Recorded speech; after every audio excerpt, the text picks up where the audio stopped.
Selamat sore buat kita semua. Kita mengucap syukur kepada Tuhan Yesus Bapa kita karena dari pagi kita bangun dalam keadaan sehat dan badan kita terasa segar. Sampai saat ini kita juga masih segar. Terima kasih ya Bapa untuk berkat kesehatan yang tidak bisa dibeli dengan apapun. Sore hari ini kita akan lanjut firman Tuhan. Aku bikin video hari ini karena aku tadi teleponan lagi sama mamaku, sama keluargaku di Indonesia, jadi agak sedikit telat. Jadi aku bisa membuat video ini pada sore hari ini. Kita berdoa. Bapa di sorga, terima kasih Bapa. Pada sore hari ini Bapa, anakmu di sini akan membaca firman-Mu. Biarlah firman-Mu ini menjadi pelita bagi kehidupan kami dan terang bagi jalan kami. Ajari kami Bapa, setiap kami supaya mengerti akan firman-Mu, melakukan firman-Mu, dan menyenangkan hati-Mu. Dosa kami yang begitu banyak Bapa hapuskan, supaya jangan terhalang berkat-berkat-Mu yang akan Engkau berikan kepada kami, supaya kami layak dekat-dekat ke hadapan-Mu. Bapa di sorga, terpujilah nama-Mu hari ini sampai selama-lamanya. Di dalam nama Tuhan Yesus, Juru Selamat dan Penebus kami.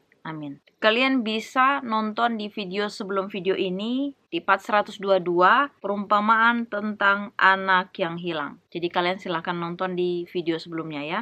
Untuk ayat hari ini di Lukas 16 ayat 1-9.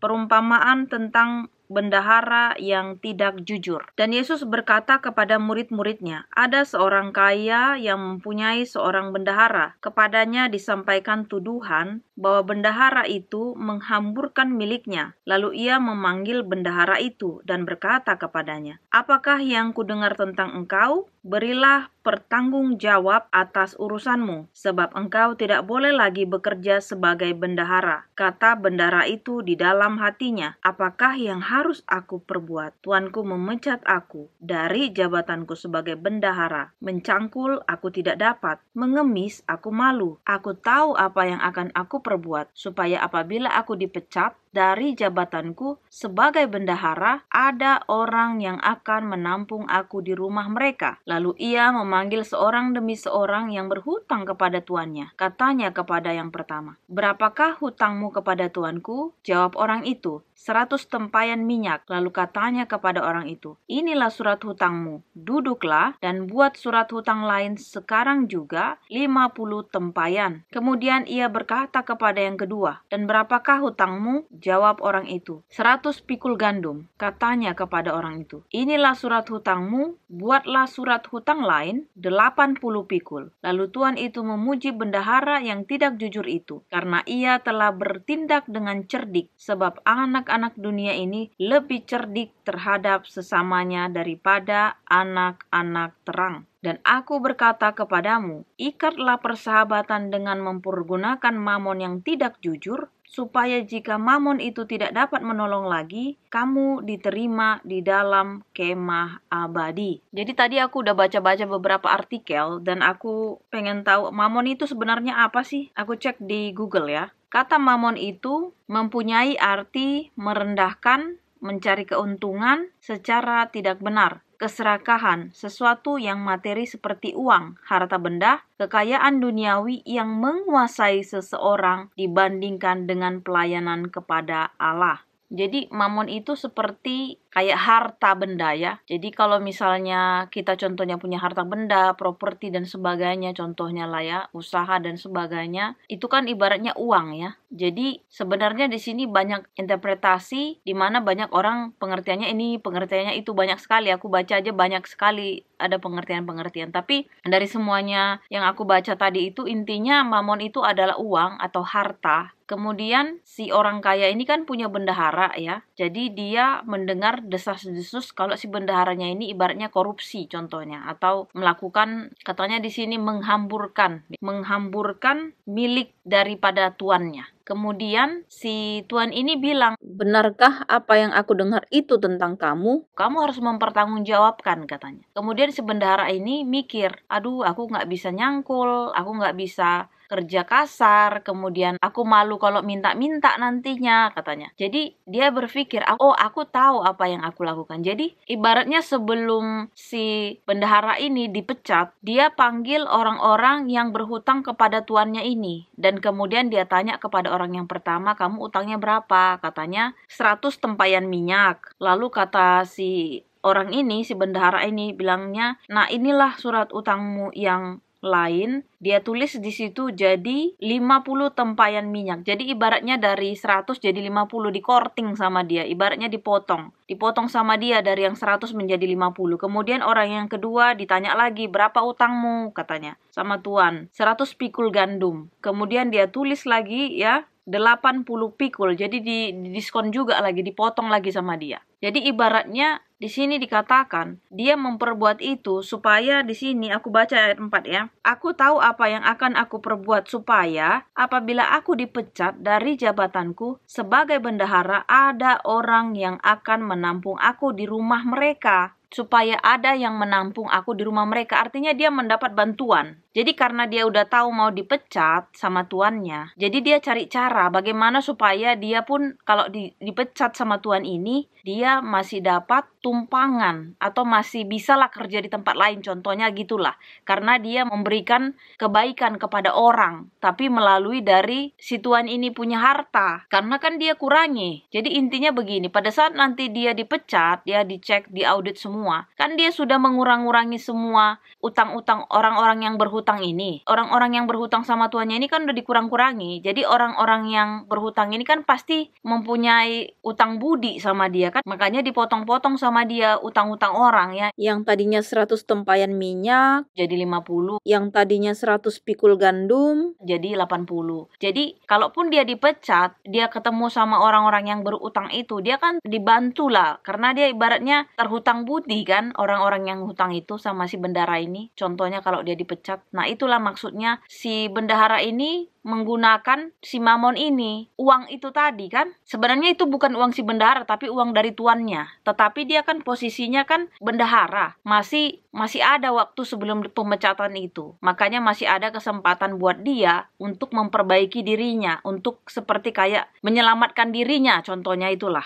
Jadi menyelamatkan diri pada saat udah detik-detiknya itulah yang dia pakai. Kemudian di sini dikatakan juga di ayat 8 ya. Lalu tuan itu memuji bendahara yang tidak jujur itu karena ia telah bertindak dengan cerdik. Jadi setelah si tuan ini tahu apa yang dilakukan bendahara ini, dia memuji ya, kecerdikannya yang dia puji. Otomatis dia pun kesal juga lah. Ibaratnya ada kerugian, tadinya orang utang sekian kok jadi sekian ditulis. Tapi di sisi lain setelah pemecatan contohnya ya, si bendahara ini dipecat, dia memuji si bendahara ini cara pikirnya. Ya kecerdikannya dibilang, kecerdikannya bukan sifatnya yang dipuji, tapi cerdiknya dia berpikir. Artinya menyelamatkan diri dia itu. Karena di sini dikatakan, lalu tuan itu memuji bendahara yang tidak jujur itu. Dia tahu dia nggak jujur si bendahara ini, karena ia telah bertindak dengan cerdik. Jadi dia udah tahu si bendahara ini udah nggak jujur, tetapi dia memuji kecerdikannya katanya. Sebab anak-anak dunia ini lebih cerdik terhadap sesamanya daripada anak-anak terang. Di sini dikatakan, kita bukan melakukan pencurian, bukan melakukan korupsi yang dilakukan si bendahara ini. Tetapi cerdiknya itu, cara cerdiknya itu, si bendahara ini sebelum dipecat, dia udah cari cara untuk menyelamatkan dirinya. Kemudian di ayat terakhir di sini dikatakan, dan aku berkata kepadamu, ikatlah persahabatan dengan mempergunakan mamon yang tidak jujur. Tadi mamon itu udah tahu ya, ibaratnya itu kekayaan, uang dan sebagainya. Supaya jika mamon itu tidak dapat menolong lagi, kamu diterima di dalam kemah abadi.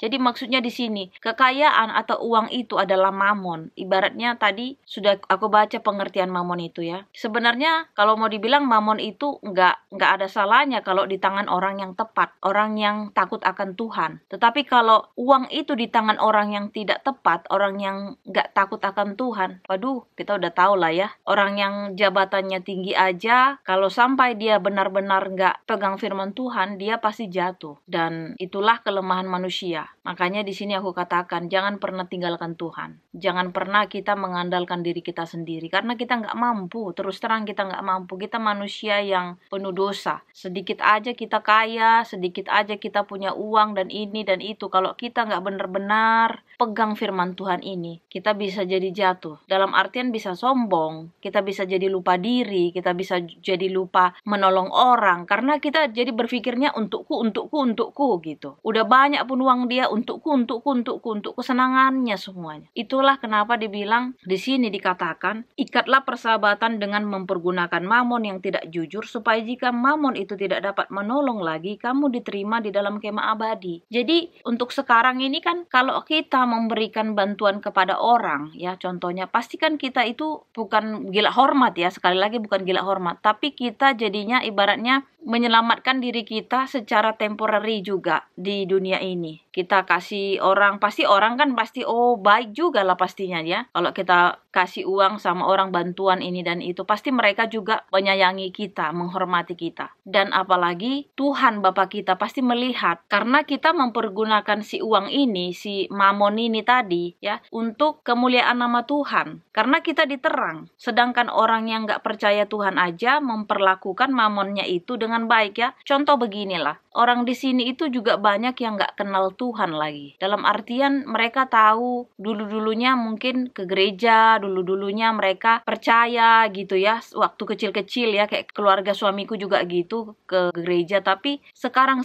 ini mereka kurang percaya lagi. Maksudnya gini, mereka berpikir gini, yang penting aku kerja, aku makan, kalau nggak kerja ya nggak makan gitu. Jadi nggak ada mereka mempunyai lagi kepercayaan kepada Tuhan gitu. Nggak hubungan mereka itu udah kayak udah nggak terjalin lagi gitu. Dan banyak orang-orang, bukan hanya keluarga suamiku, orang-orang sekarang di sini khususnya di Belanda ini juga kan dulunya terkenal dengan agamanya ya, gerejanya ya, gedung-gedungnya bagus. Tapi sekarang gedung-gedungnya banyak yang tutup, gerejanya ya, karena banyak juga orang yang nggak ke gereja lagi. Ini sebelum pandemi ya. Jadi banyak gereja-gereja yang dijual, dibuat tempat yang lain-lain gitu jadinya ya. Bahkan ada yang jadi tempat ibadah orang lain atau jadi pokoknya gitulah ya. Jadi gedungnya itu nggak jadi gedung gereja lagi karena udah jemaatnya udah nggak sebanyak dulu, seantusias dulu katanya. Karena aku juga ada belajar di bahasa Belanda, tapi nanti aku akan masukkan di tulisan Brabant ya, yang di satunya videoku itu kalian bisa lihat. Itu di situ setidaknya 50% di Belanda ini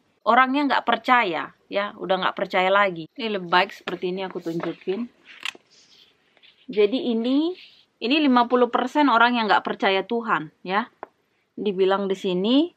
Kemudian ini biru nggak percaya Tuhan 50%, terus ini Katolik 24%, Protestan 15%, kemudian yang ini yang warna kuning Muslim 5%, terus di sini yang ada yang Yahudi atau Buddha atau Hindu 6%. Jadi udah bisa dilihat di sini ya. Jadi lebih banyak 50%. Udah setengahnya orang yang nggak percaya Tuhan lagi. Artinya mereka udah bisa dibilang agama itu udah nggak yang nomor satu lagi. Itulah kenapa di sini juga orang banyak yang hidup itu sebatas ya hidup aja gitu. Oh ini suami aku datang. Jadi yang tadi yang hitungannya itu kan kalian udah lihat ya. Cuman yang maksud aku di sini tadi, bagaimana orang-orang juga di sini ya, di negara ini, meskipun setengah dari mereka udah nggak percaya Tuhan lagi, tetapi sosialnya tinggi banget. Mereka mempergunakan si mamon itu tadi atau uang itu tadi untuk membantu orang. Kalian pasti tahu ya, waktu Timur Tengah itu kejadian yang peperangan segalanya itu, orang pengungsi kan banyak dari Timur Tengah ke sini. Mereka memberikan pasti bantuan. Bantuan itu kan pasti uang, baik dari ke perumahan, baik makanan dan sebagainya, kan itu uang. Mereka kan bayar dengan uang. Tapi si uang ini tadi, si mamon ini, mereka mempergunakannya itu dengan baik. Padahal mereka intinya nggak percaya Tuhan lagi. Tetapi kenapa mereka memperlakukan uang itu dengan cara yang baik, sosial lah ibaratnya, membantu kemanusiaan. Nah itu maksudnya. Jadi kalaupun mereka nggak percaya seperti orang terang, orang benar yang percaya sama Tuhan, tapi perilaku mereka terpuji sekali. Di sini melihat itu negara ini nggak percaya Tuhan lagi seperti dulu, tapi perlakuan mereka itu malah seperti orang yang mempercayai Tuhan. Jadi bagi kalian yang merasa, oh mereka Kristen, enggak juga. Setengah tadi kan udah ada bukunya. Kalian sudah lihat. Jadi orang di sini nggak semuanya lagi percaya seperti dulu. Tetapi perlakuan mereka, sosial mereka sangat tinggi. Membantu orang. Itulah juga kita dibilang di sini sama Tuhan. Kita harus juga sama seperti mereka, dalam artian begini. Bukan nggak percaya, kita percaya Tuhan. Bahkan kalau bisa lebih lagi kita lakukan daripada orang yang nggak percaya itu aja bisa lakukan yang baik. Bagaimana kita yang kita udah tahu kebenaran. Itu maksudnya. kalau misalnya kita mempergunakan uang itu dengan baik, Tuhan pun pasti senang ya. Tidak ada ibaratnya salah dengan uang itu, tapi kita poinnya itu kita ke Tuhan apa kita nggak percaya Tuhan. Makanya apapun yang kita punyai, kalau kita yakin dengan Tuhan, kita pasti melakukannya yang terbaik. Inilah doa dan harapan kita. Kita berdoa. Terima kasih ya Bapa, puji dan syukur anak-anak-Mu di sini panjatkan Bapa. Kami mendapatkan firman-Mu, menyehatkan tubuh dan jiwa kami, mengajari kami lebih dekat kepadamu. Bapa di sorga, terima kasih untuk pelajaran hari ini, bagaimana kami mengelola keuangan kami, bagaimana kami bisa memberikan yang terbaik juga bagi sekeliling kami. Bapa, ajari kami selalu Bapa sampai kedatangan-Mu yang kedua kali. Dosa kami yang banyak Bapa hapuskan, supaya jangan terhalang berkat-berkat-Mu yang akan Engkau berikan kepada kami. Kami berdoa di dalam nama Tuhan Yesus, Juru Selamat dan Penebus kami. Amin. Terima kasih sudah menonton video ini. Jangan lupa like, subscribe, dan kalian boleh komen juga, dan kalian boleh share. Tuhan memberkati. Amin.